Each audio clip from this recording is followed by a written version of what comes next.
भारत के मकबूजा कश्मीर जो है, भारतीय कब्जे के अंदर हमारा कश्मीर, जो कि जिसके लोगों ने फैसला किया था 1947 में कि उन्होंने पाकिस्तान में शामिल होना है, और भारत ने वहाँ पे फ़ौजें उतार के कब्ज़ा कर लिया। फिर मुजाहिदीन ने उस वक्त जो थे वो भारतीय फ़ौजों से मुकाबला किया, और ये आज़ाद कश्मीर और गिलगित बल्तिस्तान उन्होंने उनके कब्ज़े में नहीं जाने दिया। जबकि वादी के अंदर चूँकि एयरपोर्ट बन गई हुई थी, तो वहाँ पे भारत ने अपनी फ़ौजें उतार दी। ज़मीनी रास्ता तो उनके पास उस वक्त भी नहीं था। कुदरती ज़मीनी रास्ता मकबूजा कश्मीर का पाकिस्तान के साथ है, रावलपिंडी के साथ है, झेलम के साथ है, एबटाबाद के साथ।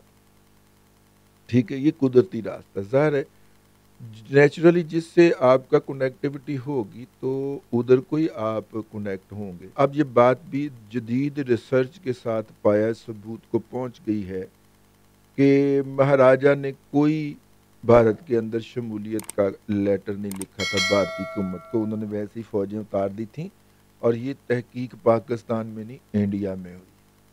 उन्होंने कहा जी उस वक्त जो ज़राए रसलुल रसाइल थे, उन ज़राए रसलुल रसाइल के अंदर तो ये मुमकिन ही नहीं था कि इतनी देर में मैसेज नई दिल्ली पहुंचता और फ़ौजें मूव करके वहाँ पे लैंड कर जाती।